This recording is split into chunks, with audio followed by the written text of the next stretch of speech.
Thank you, Maria, for your introduction. Thank you, everyone, to be here with me tonight. I'm very happy to be here talking about this subject with you.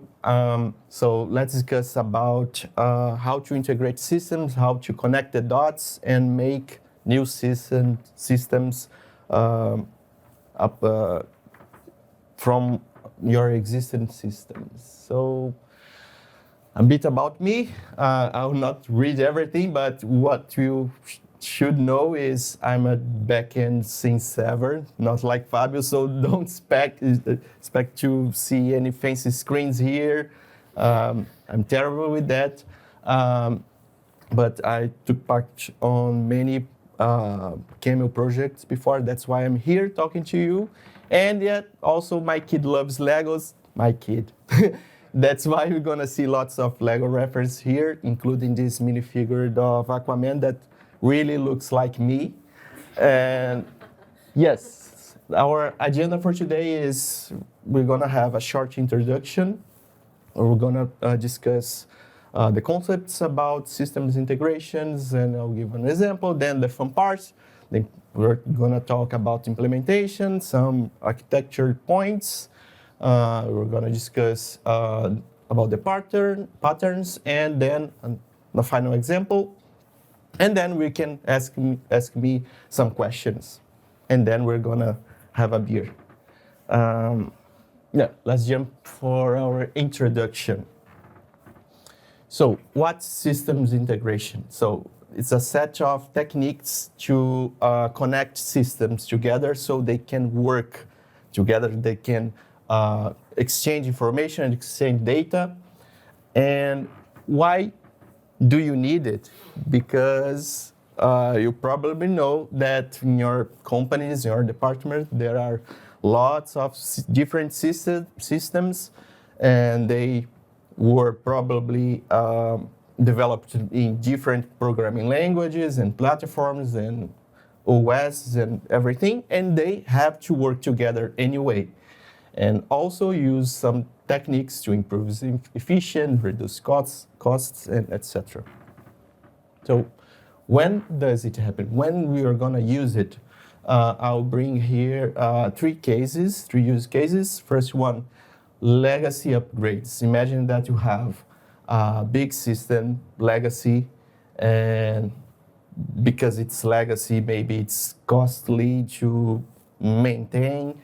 It's risky because you don't know every business rule that's there, and you don't have enough documentation, etc. Things that you are used to, and you want to upgrade it, but it's a big and risky system. It's better to do it in waves. So you choose a component or a part of the system to do it first, and you rewrite this component, and then we deliver to production, but this component has to live with the rest of the system, so have to integrate it with the old world. Also, mergers. Imagine that you work in a company that was merged to another company. And you may know that different companies have different systems that do the same. So one time, the big guys will decide, oh, we're gonna keep these systems and from company A and this system from company B, and they have to work together because now it's one company, not two anymore. So we have to apply some techniques to integrate them. And also, if you want to do some data aggregation to provide new services, maybe you have in your systems the data that you need, but they are spread over all your systems, and you want to create a service that consumes all those data and provide new services and insights for the business and etc. A small example here. Imagine that you have this legacy system, that's an insurance system, for example, and it handles payment data with a bunch of files like a batch processing. Using a bank service, it sends the files through FTP and receives an answer maybe next day when the batch is processed, or even more. with the answers. This client paid, this didn't pay it, etc. And we realized that now you have a new payment gateway that's pretty new, shiny, using REST APIs and everything. But how can you implement it? Remember, this system is pretty old, and you don't have enough documentation, and you don't have enough resources to work with COBOL, for example. And yeah, you're going to risk to to rewrite the whole system. Maybe not. So we can create an integration layer here, an application that will act as a translator and will receive the files and call the new payment gateway, like translating the CSV files to HTTP requests using JSON, for example.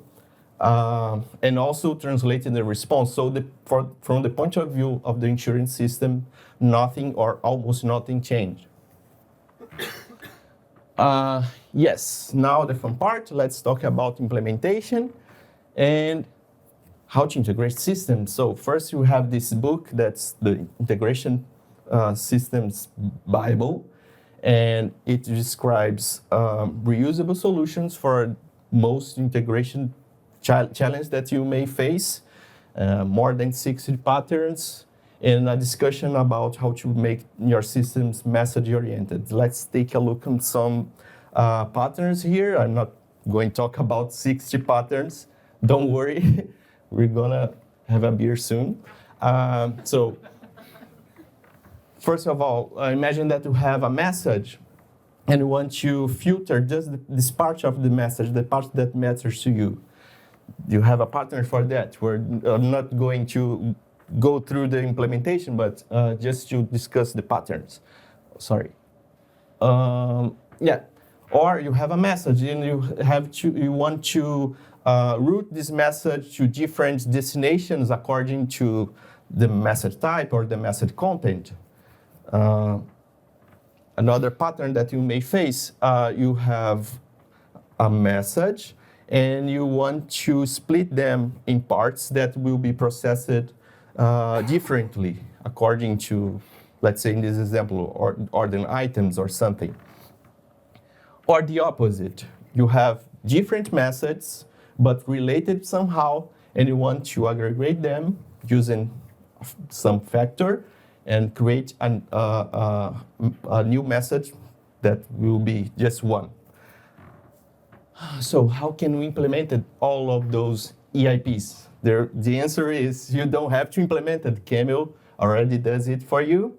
So Apache Camel is an open source integration framework from Apache. You may know Apache from other open source projects like the Apache web server or Apache Spark or Apache Kafka. And the nice part, it already brings to you a lot of protocols and transports that you can use. So the part that I like the most in Apache Camel is the components, because every release we can see a lot of new components that you can use on your integrations. The components will represent the external systems or the protocols that you want to use. You're going to see it. And regardless of the transport or the protocol, the API is the same. We always use URIs for that in Apache Camel. And you have many data formats that you can use and transform your data, and also have the possibility of being binding, and you have a nice unit testing library. Okay, now getting into Camel for real now. The message model of Camel is like this. Everything that's passing through from a sender to a receiver is a message, is this abstraction of a message. So how let's see how this method looks like. So it's a simple Java objects with mainly three attributes: headers, attachments, and the body. So pay attention in the body because it's the most important. I'm talking about message, not people, please. The most important part of the message. And your data will be there. And we also have this abstraction of the exchange. It's another Java object with a few more attributes, exchange ID, exception, properties, but the most important is the messages. It models like a message that's coming in this step and the message that's going out from this step. Imagine that you are transforming, for example, XML into JSON. So in the in message, in the body part will be your XML. We will transform it, and your JSON, final JSON message will be, data will be on out message in the body. So about the architecture of Camel, the most important part is Camel context. It has everything inside, everything that you need for your integration. And it has mainly three parts. That is the components, the processors, and the roots. Let's talk about each of them. The roots are sets of steps that you define for your integration flow. So it's pretty much the chain of processors that you're gonna have, and you have to write it through a DSL. But what's DSL? It's a language that's used to configure the roots and write processors and endpoints. Don't worry, it's not a new programming language. You don't have to learn something new. It's just a couple of EIPs that you have to know. And we're going to talk about just Java DSL here, although Camel has many more. So a pretty small example here. We have this from is the command, the EIP, that will configure how the message will be consumed. It's like our entry point. And then we are going to have a set of processors that will transform, enrich, validate, or do something with your message. And then at the end, we're going to have a two EIP that will send this transformed message to your destination, maybe an external system. This is already Java DSL, by the way. And talking about those chain or processors, what are those processors? They are those ones that manipulate the message. They are the implementation of the EIPs itself. So you can filter the message, transform the message, enrich the message, or you can also write your custom Java code, and you have this chain of processors here, and the input of the one processor, the processor will manipulate this message, and the output of the processor will be the input of the next one, and so on, until the end, when you have to decide if you're gonna throw this message away because you already did what you wanted, or this message can go back to the consumer. So the other part, that's the main part of Camel, is the components. As I said, so it's the main extension point of Camel. It has many components available for you already, and it connects your application, your integration with external systems. So as I mentioned, we already have lots of protocols and technologies already implemented in Camel. And the components are factored for creating endpoints. And the endpoints are configured with URI like this. So in this example, we have a file component that will consume files from this data inbox folder, and it will check every 5 seconds. Yeah, we have a lot of components. I put just a bit here. So you may know already one of those alphabet soup here. We have protocols, database related stuff, transformations, data types, and etc. We have to go to the Camel page and check what is available. You can even connect your application to Dropbox, Telegram, etc. And the rule of thumb to create your integrations using Camel is like this. First, you have to think which components you're gonna need. Oh, I'll need to connect my application to a database, or to Telegram, or to WhatsApp, or Google, AWS, or whatever. You have to check a Camel components page to see the options. And then probably you're going to create beans or custom processors for validation and transformations that you may want to do in your methods. Create your modules. Remember, modules plain old Java objects for your models. And write your roots with the DSL. We are going to talk Java DSL here. And you will always have a from, and we are going to configure how this message will be received. The chain of processors that I mentioned for validation, aggregation, enrichment, routing, and everything. And then we're going to choose your destination endpoint. Of course, then check if you need some external properties, host ports, resource names. You can let everything in properties file. So let's talk about that example that I mentioned in the beginning. We could implement this integration layer like this.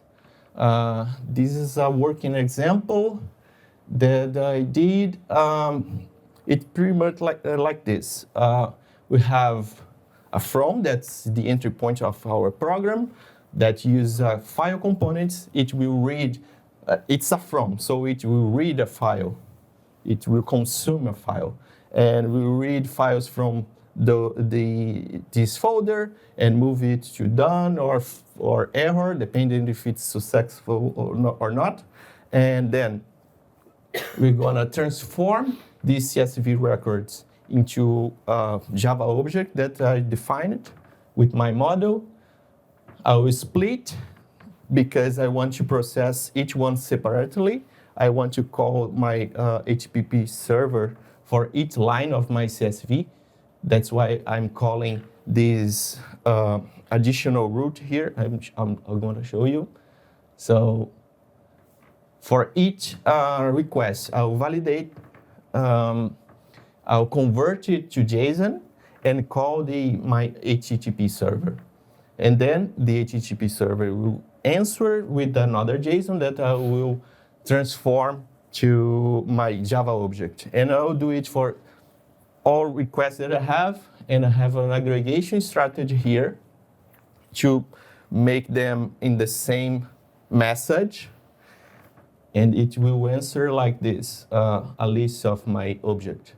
And then I'll transform this list of objects into a CSV again and send to my destination. That's another file.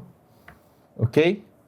You see that's a lot here, but just few lines of code. So Camel really facilitates our lives on that, because if you think I didn't have to write much Java code here, just the EIPs that already comes with Camel. So the summary, we talked about some basic concepts about systems integrations, the EIP book, that's the base for Camel, a bit of the designer in architecture of Camel, how to write Camel routes, and this example code.